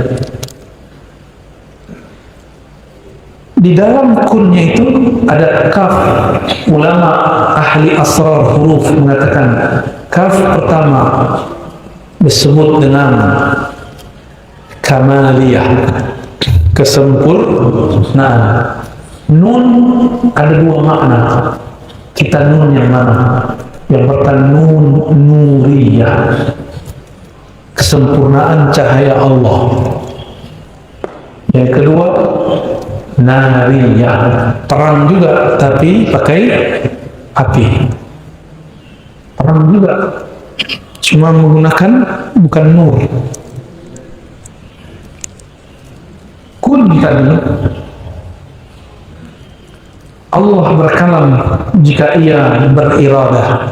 Innama amruhu iza arada syai'an ay yaqula lahu kun fayakun. Arada, iradah. Maka dalam setiap diri kita ini ada nur Allah subhanahu wa ta'ala, tapi juga Allah simpan di situ nar. Imam Tabari dalam tafsir At-Tabari mengatakan malaikat itu nurul izzah, cahaya izzah, sedangkan iblis narul izzah, apinya izzah. Apa arti izzah? Keperkasaan. Dan ada satu unsur dalam diri kita, itu ada nur, ada nar. Karena nur itulah kita suka zikir. Apalagi masjid-masjid yang ada orang bandar menugis, itu wiridnya panjang. Seantara azan dengan iqamat baca ya hayyu ya qayyum bi rahmatika astaghits, betul ya? La ilaha illa anta, bisa panjang sekali. Kenapa kita senang? Karena di dalam diri ini ada nur. Nabi mengatakan nawwiru buyutakum bis-salati wa tilawatil Qur'an. Hidupkan cahaya, nyalakan cahaya di dalam rumahmu dengan salat dan Quran. Salat itu li zikrillah, inti dari salat zikrullah. Maka kalau diterjemah ulang, hidupkan, nyalakan nur di dalam rumahmu dengan zikrullah dan baca Quran. Baca Quran itu juga zikrullah. Maka menyalakan api, menyalakan cahaya itu dengan nur. Baitullah, rumah Allah. Apakah yang disebut rumah Allah? Apakah bangunan yang ada kubahnya? Banyak kok masjid tidak ada kubahnya. Cuma di Indonesia masjid yang harus ada kubah. Masjid di Madinah banyak yang tidak ada kubahnya. Sedikit aja, apalagi masjid-masjid di Eropa nggak ada kubahnya. Karena kubah itu bukan tradisi Rasulullah. Kubah itu tradisi orang Persia dan Romawi. Kubahnya Persia kayak api. Kubahnya Romawi beda lagi, bergelombang-gelombang.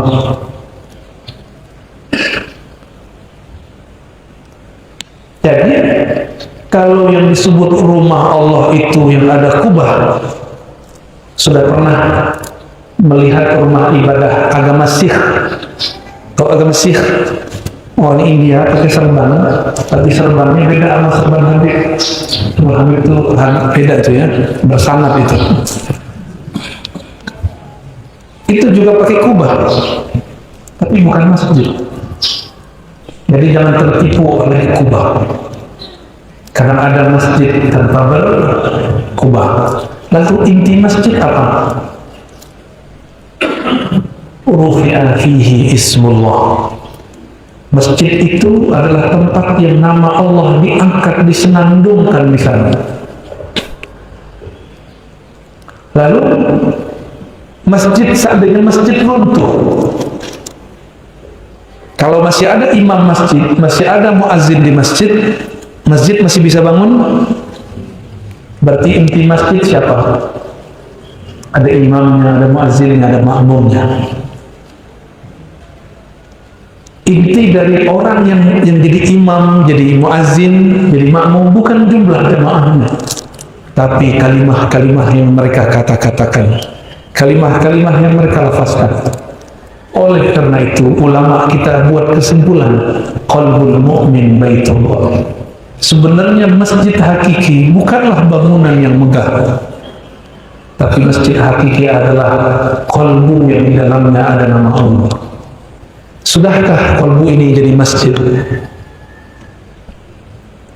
Atau sekarang masjid itu kalau di luar jam sholat dikunci, benar? Jam kolbu kita selain jam sholat juga dikunci. Jadi masjid cuma pas sholat 5 waktu, benar ya?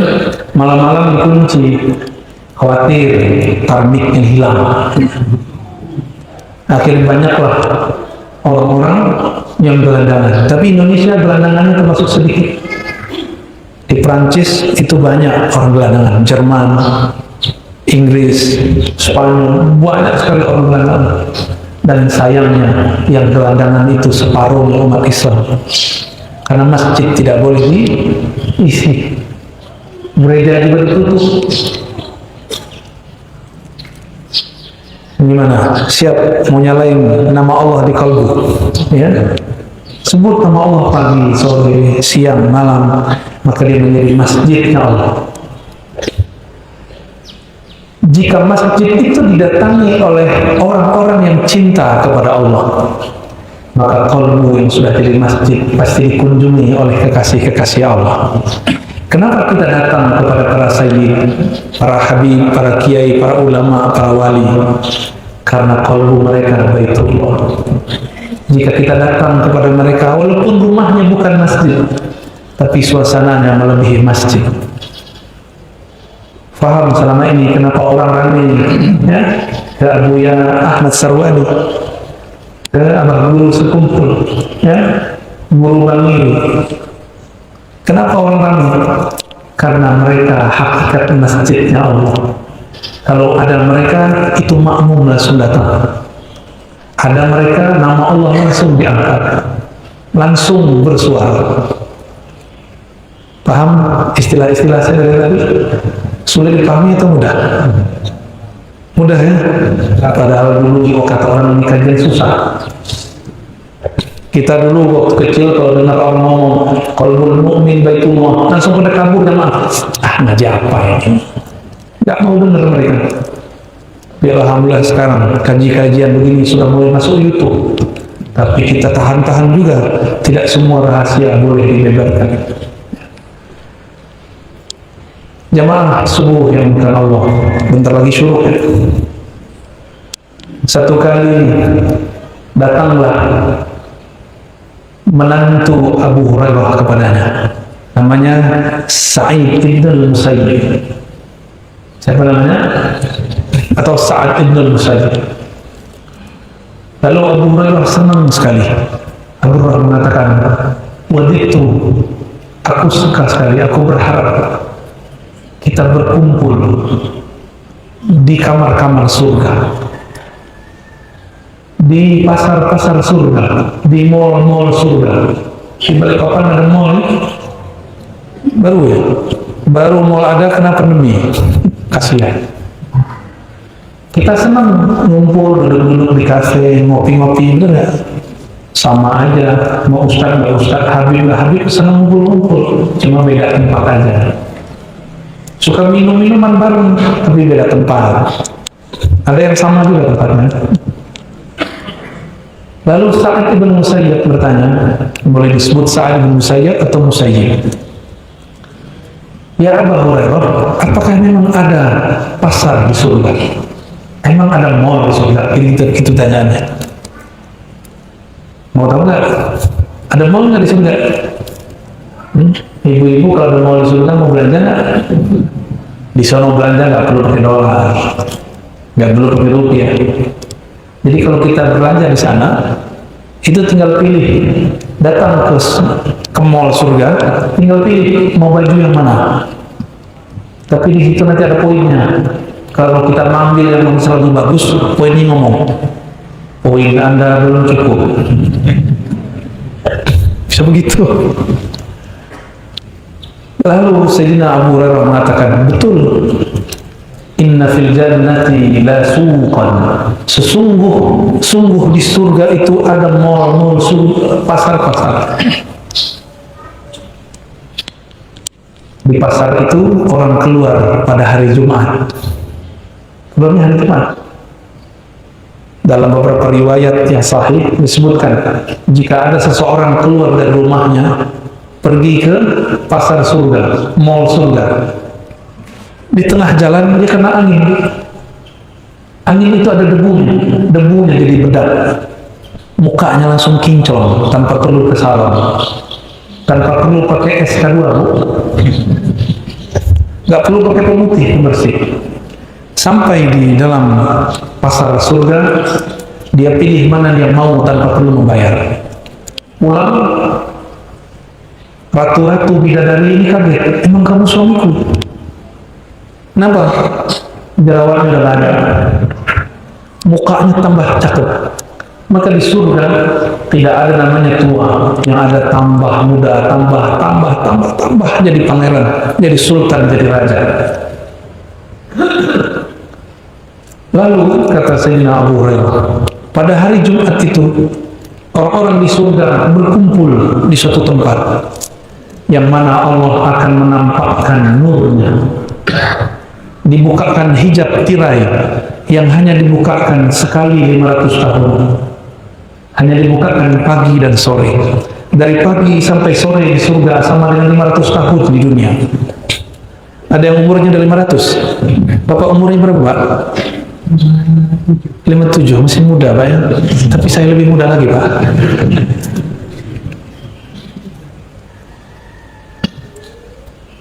Mereka berkumpul semua. Lalu Allah Tabaraka wa Ta'ala membuka tirai penghalang antaranya dan hamba-hambanya. Maka mereka semua melihat kepada nur Allah Subhanahu wa Ta'ala. Bertanyalah saat itu saya. Pertanyaan itu sama dengan pertanyaan Abu Hurairah kepada Nabi. Wahai Rasulullah, hal nara Rabbana? Apakah kita diizinkan memandang kepada Allah Subhanahu wa Ta'ala? Ini mohon maaf nih. Penasaran nggak sama orang yang pakai tutup wajahnya? Penasaran? Bener? Pengen nggak dia buka? Gimana caranya? Lamaran dulu. Apalagi habis lamaran biar terus gimana? Akad dulu ya. Bener? Allah lebih mulia dari itu. Allah membuat tabir antara kita dan dia. Allah tidaklah ditutup oleh tabir, kitalah yang ditutup oleh tabir itu. Tabir itu bahasa Arabnya hijab. Masing-masing kita punya hijab. Maka di saat itu semua orang memandang Allah, tapi hijabnya beda-beda. Yang dibukakan Allah lain. Di saat itulah mereka lupa dengan semua nikmat di surga. Lupa semua. Bahkan lupa kepada dirinya sendiri. Jangan dibayangin melihat Allah begini, enggak ada yang sanggup. Itu kalau cahaya Allah keluar, semuanya sujud. Jangankan di sana, di bumi dibacakan ayat sajadah, orang sujud. Jadi mohon maaf, biar cepat dikit saya pakai surat Al-Munafiqun. Lebih panjang juga ya. Kayaknya kakinya tadi pegel-pegel. Sengaja pakai surat Al-Taghabun di ayat keduanya, di surat keduanya, di rakaat kedua. Karena kalau pakai sajadah, saya pasangannya Al-Insan. Berani. Bagi saya, baca sajadah dipotong menjadi dua, itu belum sunnah. Kalau surat subuh Jumat, sajadah rakaat pertama, Al-Insan rakaat kedua. Kuat.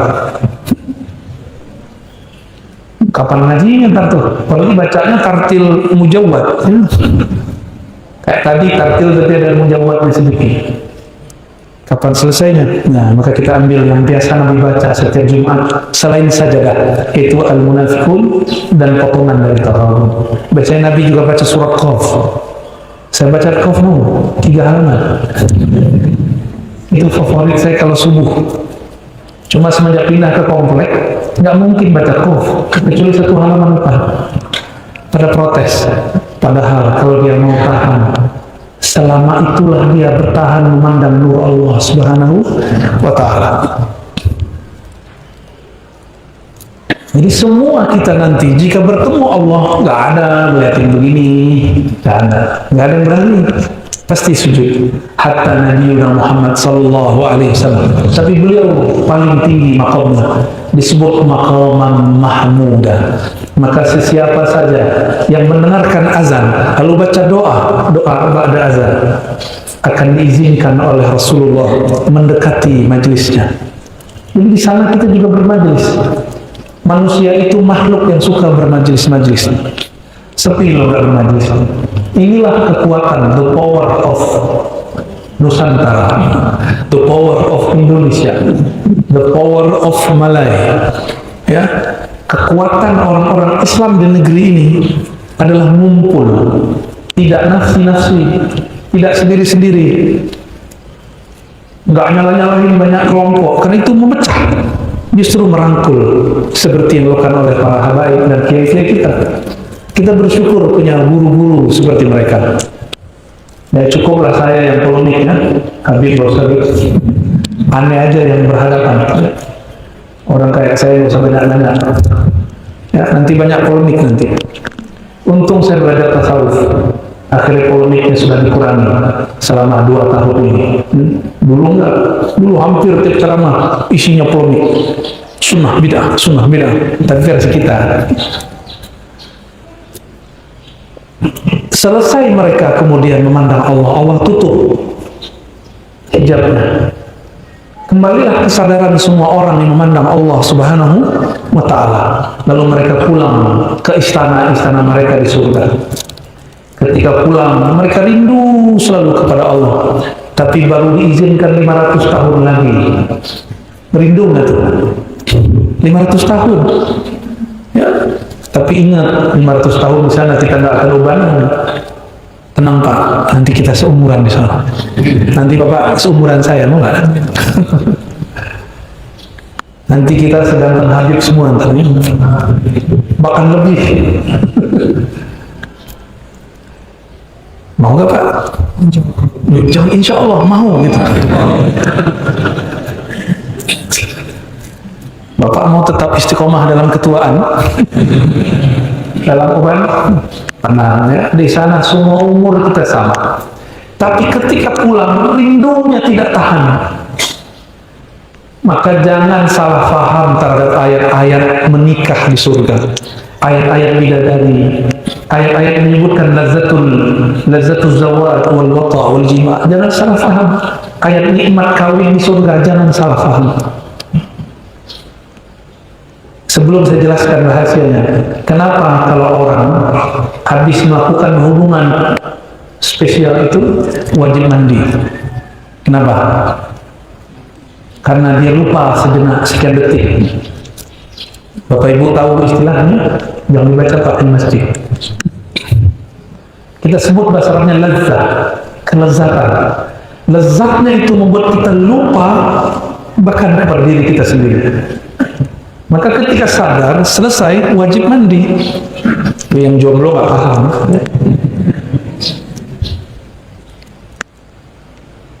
Ketika kita di sana, selesai memandang Allah, lupa semua nikmatnya tiada tara. Pulang ke istana-istana, rumah-rumah kita di surga, kalau kita memang ahli surga, amin. Rindu kepada Allah tak terbayarkan.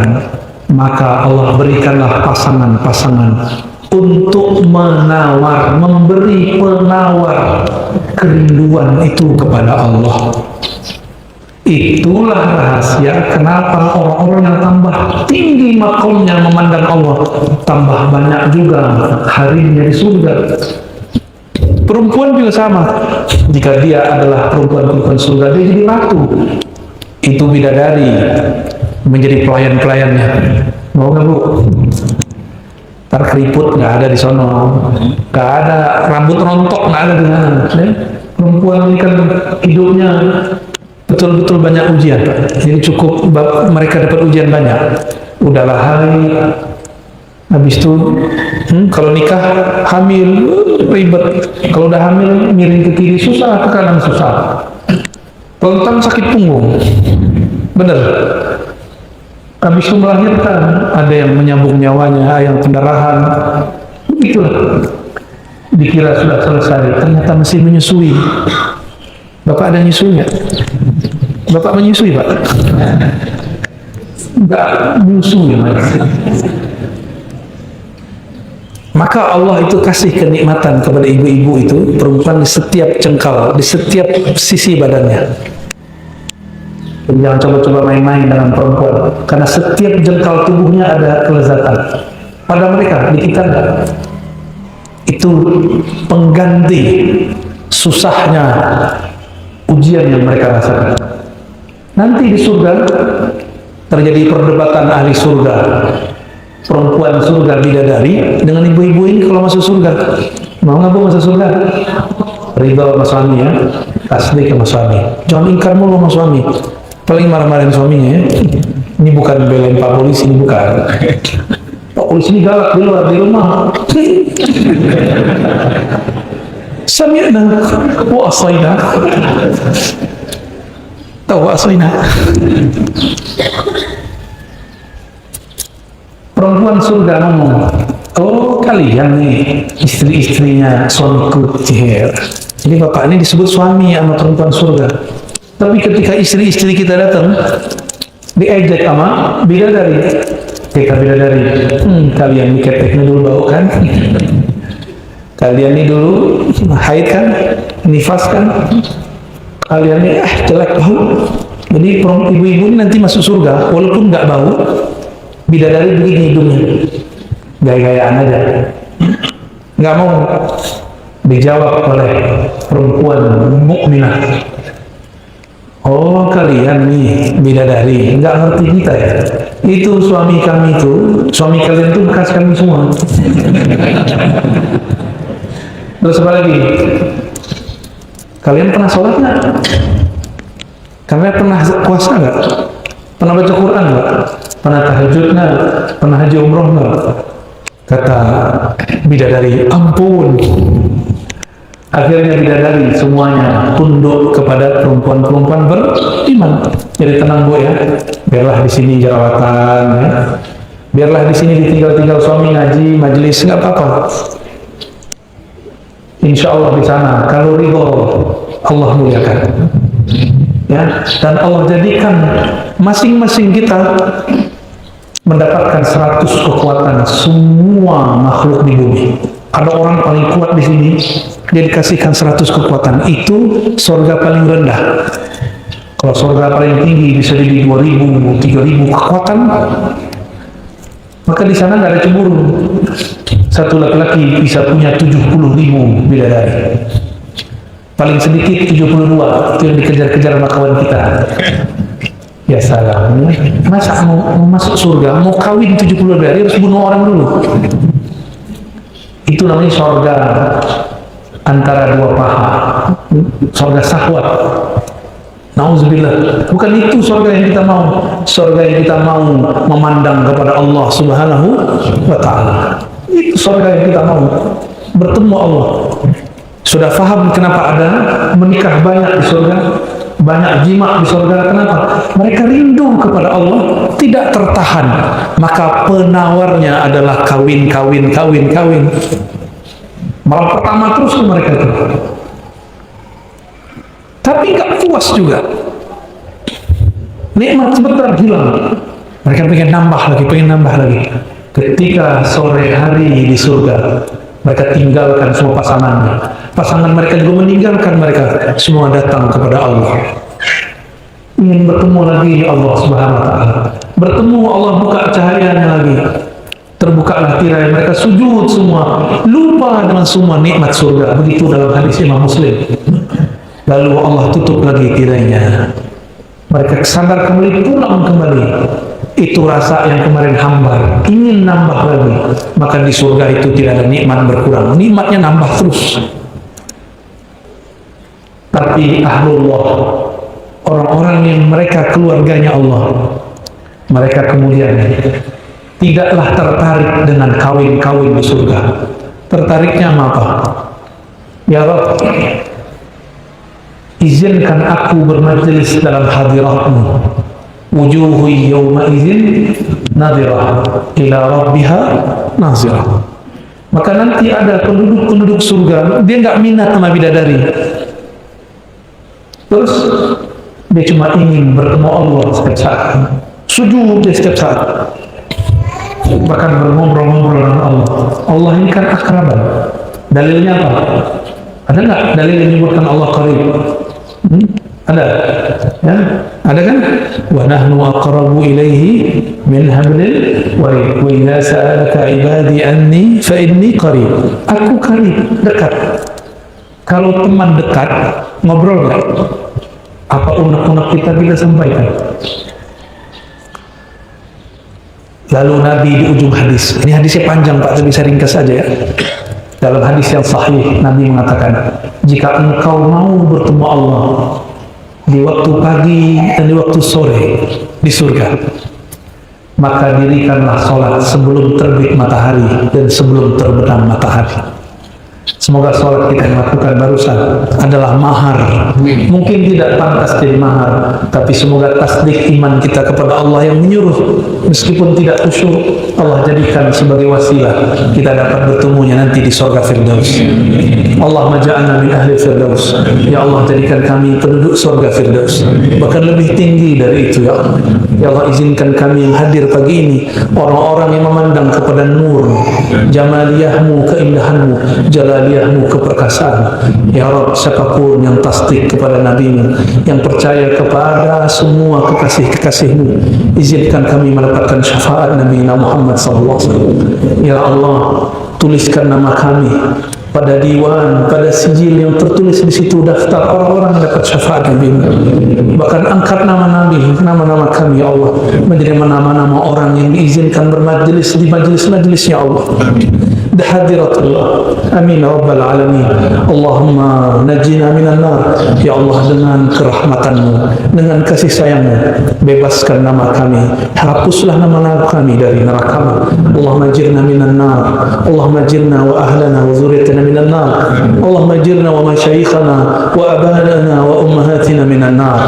Allahumma ajirna wa jiranana minan nar. Allahumma ajirna wa man hadara ma'ana fi hadha sabah minan nar.